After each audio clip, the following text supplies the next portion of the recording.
Team Draft. My name is Robert Clark, and I'm drafting for Draft for the Win. Alright, so this first pack is kind of weak. There's a Hushwing Griffin. Okay, that's fine. I guess the Capsho Kitefish is pretty good.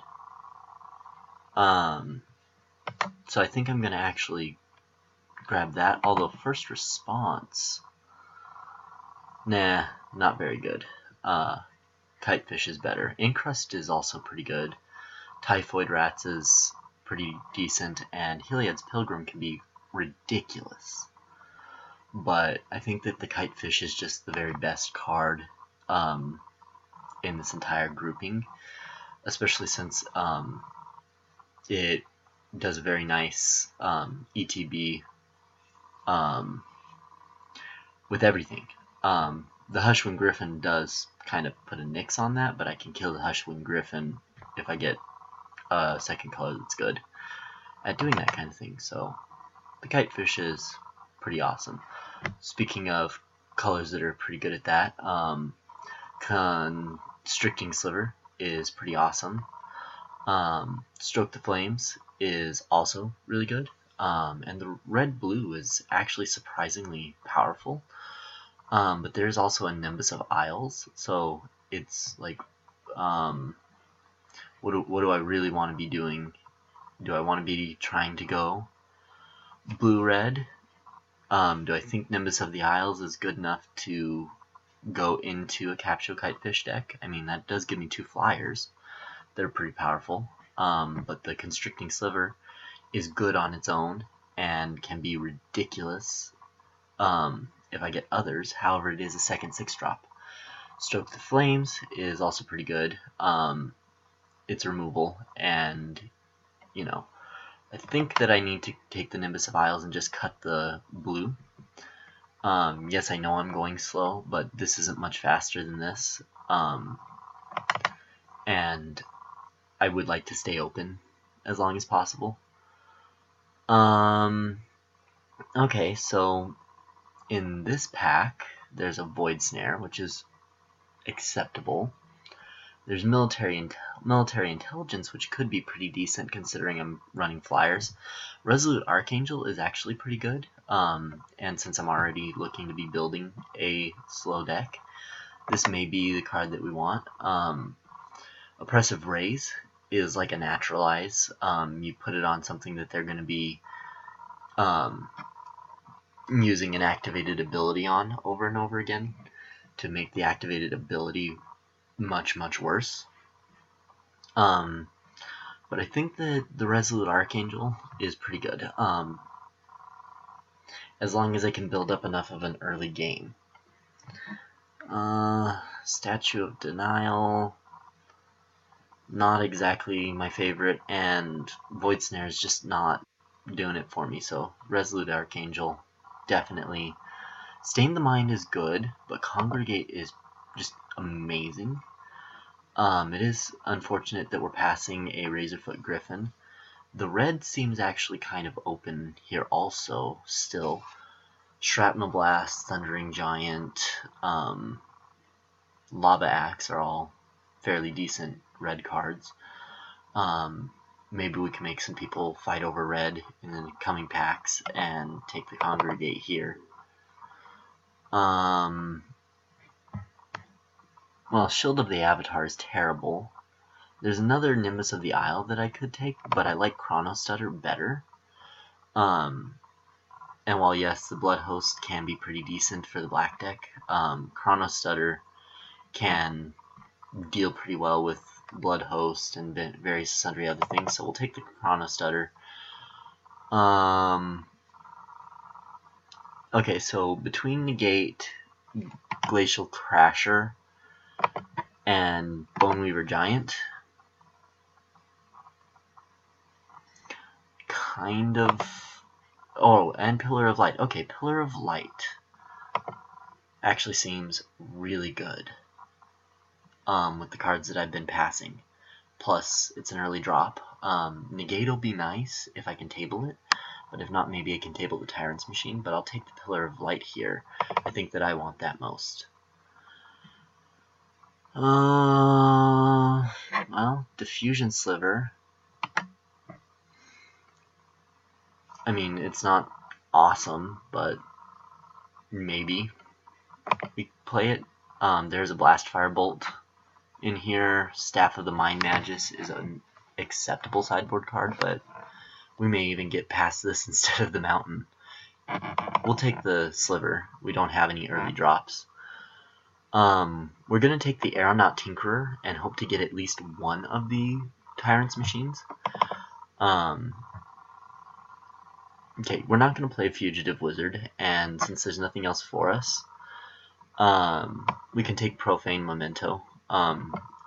It works with the Aeronaut, it works with several other things. We'll take the Evolving Wild. Maybe we grab some Glacial, whatever the 5-5 6-drop is that can't attack unless there's a mountain that's just really good. Maybe we'll play it. It's not a Darksteel Citadel, of course, but, you know, Darksteel Citadel tabling is kind of asking a lot with things like Shrapnel Blast and Insult Artifact. It's a reasonably reasonable play. Plus, this does fix us to the double white or the double blue when we need it, so that could just be an auto-include. Okay, so we're going to take the Void Snare here. As nice as it would be to have military intelligence, it's not going to be something that we really want. And Void Snare is tempo. It's not removal, but it is tempo, and with the amount of things that people are trawning up and doing that kind of stuff with still, this is reasonable, even though it is sorcery speed, not instant, and military intelligence is just not as likely to make the deck. Between Shrapnel Blast and Mind Sculpt, I'll take the Mind Sculpt. I can actually cast it, and we're not planning on being the milled deck, but maybe we end up getting some of the mill cards and just taking them. We're probably not going to run the Divine Favor, but we'll grab it out of this pack anyway and just see what pops around.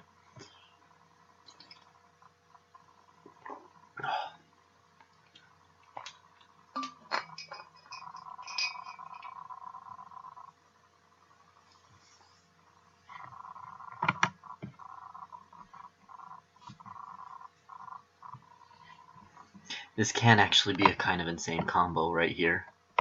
The Mind Sculpt Profane Memento combo could be relatively ridiculous if I can get that going.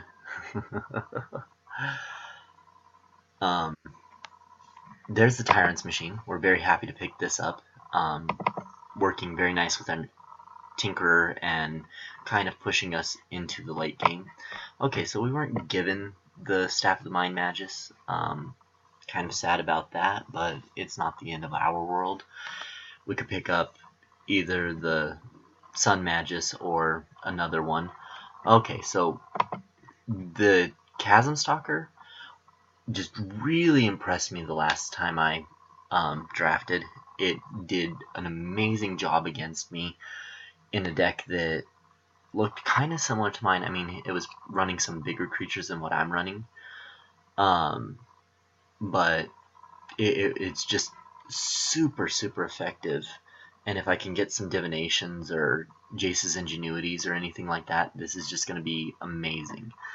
Wouldn't mind picking up either the Tinkerer or the Chronostutter coming around late, or even the Sungrease Pegasus. Not really interested in another Pillar of Light, although I would probably take it if it was the last card on color in the pack.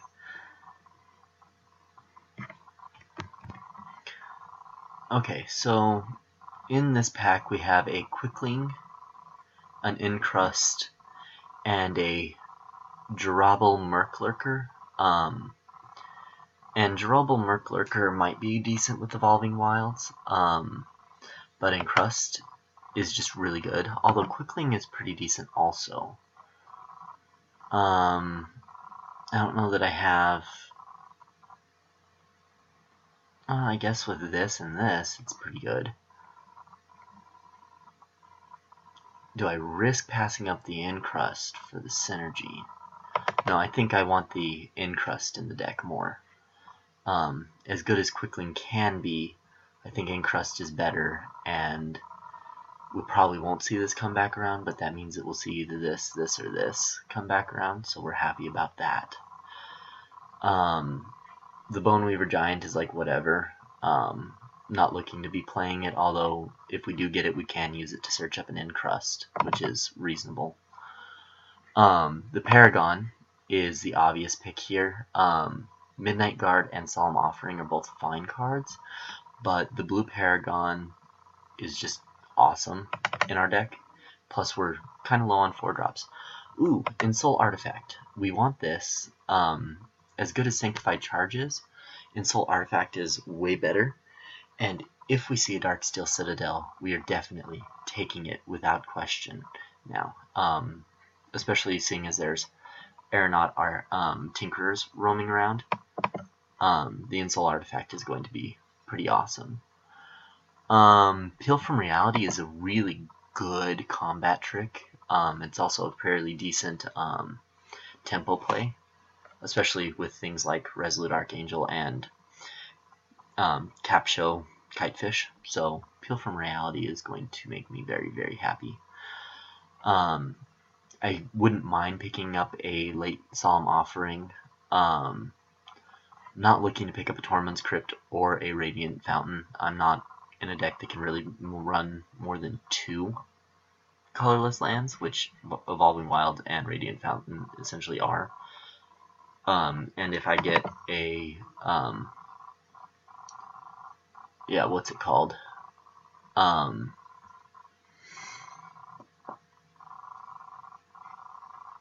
A Darksteel Citadel, then I'm just not going to be wanting that in the deck at all. Ephemeral Shields is a very good trick. Since removal is really at a premium, this can be a huge blowout. The Sanctified Charge is fine, but we're not playing the deck that really wants it. You really do need to be in the really aggressive white, green Convoke deck for that to work wonders for you, or some token generating deck. Research Assistant is an okay card. It actually blocks really well. It blocks like 50% of the creatures without dying. So that's worthy. And I think I will take it, even though to use it is expensive. I'm not doing much on turn 4 right now. Okay, so between Oppressive Raise and Negate, I think I would prefer Negate more. Especially since I'm fairly certain I'll be picking up an Oppressive Raise late. Here's the Chrono Stutter back, and like I said, I would love to take it again, so I will. Not really into Invisibility. I might run Bone Weaver Giant, so we'll take it. It's not ideally what we want to be doing. We'll cut the Shaman because it's, in my opinion, the best. The Aeronaut is pretty good. We'll take the Radiant Fountain just in case. Probably not going to play it. Definitely not playing a Tormund's Crypt. We'll put that in the sideboard for now. Hydro Surge is pretty much a sideboard card. Maybe it is worthwhile as a combat trick. If we're playing against green, it can be a huge blowout, and even against red, it can be a big blowout. Okay, so Perilous Vault is just awesome. We are passing both an Ensoul Artifact and a Brawler's Plate, but when you have Wrath effects available to you, you kind of need to take them. And I wouldn't mind grabbing a Coral Reef or a Welkin Turn in this deck. Marked by Honor may even come back around. There's just a lot of really good blue and white cards, and Perilous Vault is just awesome. Here's the Divination that we really want with the Chasm Stalker, so we're going to take it. Gargoyle Sentinel wouldn't be terrible, Razorfoot Griffin wouldn't be terrible, Oresco Swiftclaw wouldn't be the worst thing ever, but Divination we definitely wanted to see. Okay, so between a second Kitefish and a Sungrace Pegasus, I think I want the Sungrace Pegasus more. Let's see. 1, 2, yeah, I need the 2 drops more. I think I'm okay on 3 drops. I have 3 drops, so yeah. A 2-drop creature feels better. Oh, here's a Juggernaut. Wonderful. Jace's Ingenuity, however, is even better. So we'll take the Jace's Ingenuity. It fits our deck very nicely. The River Marshal. Yes, perfect. Exactly what we wanted to be seeing. The on-color, allied color, whatever you want to call that cycle of cards. Okay, so between Incrust and Chronostutter, Glacial Crusher, and Willforged Golem, I'm definitely taking Incrust, its actual removal. And as good as Feral Incarnation is, I'm hoping to be killing my opponent before they do that, and if not, I should have answers. As we stand, I think I'm cutting Boneweaver Giant. I don't think I can actually play it. I don't think I can play the Mind Sculpt. It's really not what my deck is looking to be doing, and Wall of Essence is just a fine card. It will help me get to my 6 and my 7 drop. I don't know if I can run Insult Artifact. I definitely can't run Mind Sculpt right now, so that's fine to remove. And presently I have 3 artifacts, only 2 of which I really want to be playing, so I think I can cut Profane Mementos. Even though that does mean that these are not quite as good, that's still okay with me.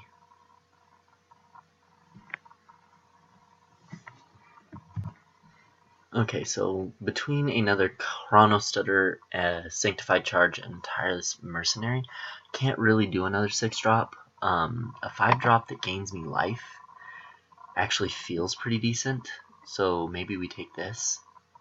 We are definitely not getting the indestructible 5/5 flyer, but okay, so between Brawler's Plate and an Insult Artifact, I have to take the Brawler's Plate.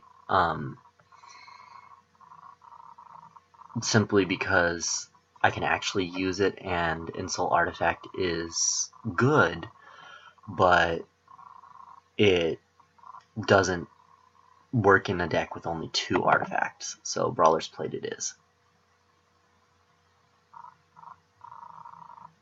And while, yes, this gives me a 3rd artifact, it's between this and Insult Artifact, and I don't know if the first Insult Artifact is making it into the deck. Maybe I'm cutting Diffusion Sliver, being as it's not a very powerful creature.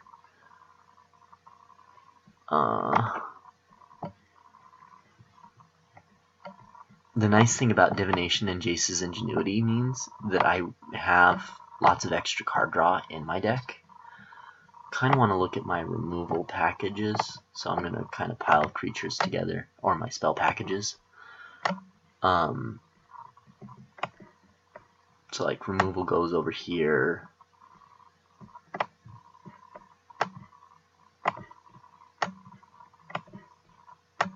I don't know what I'm really doing with those yet, how I'm going to classify them in my brain. Creatures. Adds more tempo than removal, but you know, same with that. This is something entirely different. Okay, so not really anything in this pack that we can take. Probably going to cut the Crucible of Fire, and hell, maybe we build a Crucible of Fire deck eventually. But yeah, definitely not going to be playing it. The Crippling Blight doesn't really hurt us that much. Lava Axe is actually a little bit better, although, yeah, I think Lava Axe is the card to cut. we can play another Wall of Essence, and there's a Sanctified Charge, which could be fine. We'll cut the Act on Impulse, and the Mountain.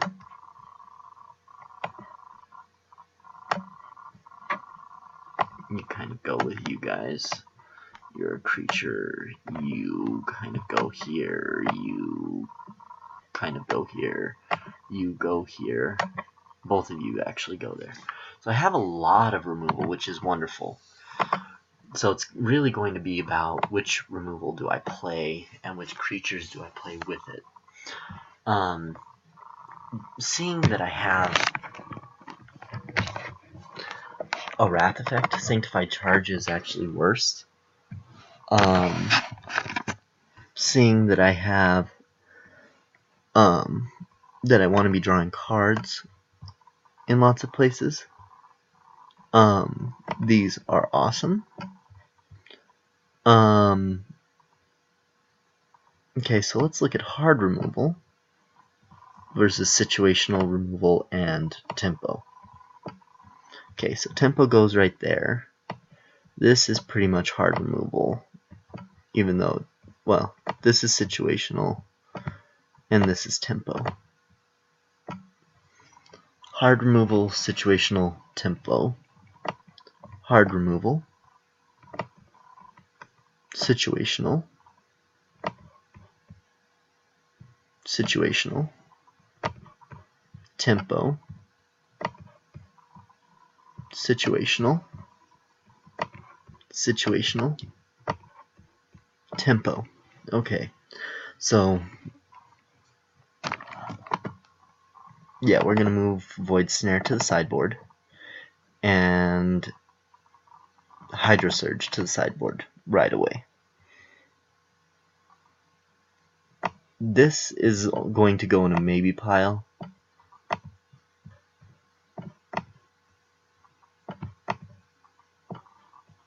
Up here, and I'm going to move everything that's definitely not in the deck out there. This is also going to go in the maybe pile.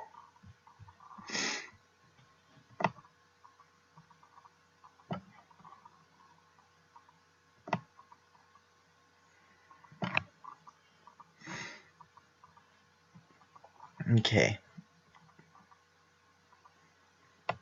So Congregate gets me to the late game. Brawler's Plate creates threats out of itty bitties. So that's worthwhile. It is clunky.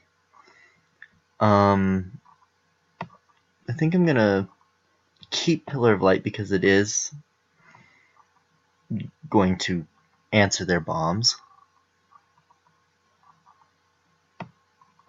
I'm gonna definitely keep those two. So it's really between Negate and Pillar of Light. And I think I'm going to cut Negate because most decks are going to have this be active, and when it's not, I can just move this in. I might cut one of the Chrono Stutters.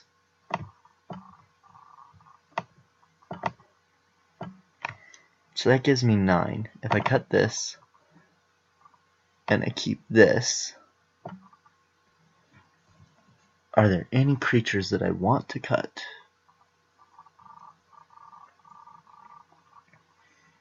If I bring this in, and I cut this, can I cut a creature? Yes, I can cut a Wall of Essence, because it's not the greatest in my deck. Okay.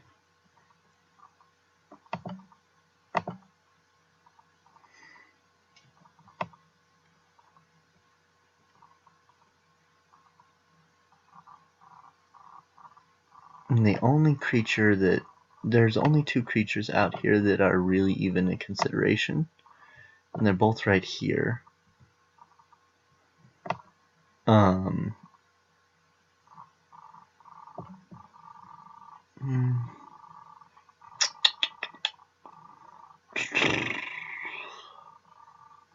This is a tough one, guys. Just letting y'all know. It's pretty darn tough to ensure that you have enough creatures that you don't screw yourself, but you have enough removal to make it to the late game, which is where you're really going to be winning. I think that we're okay here. If we end up against an opponent who's running lots of removal, another control deck, we may bring these two in. Just depending on the types of removal they're running.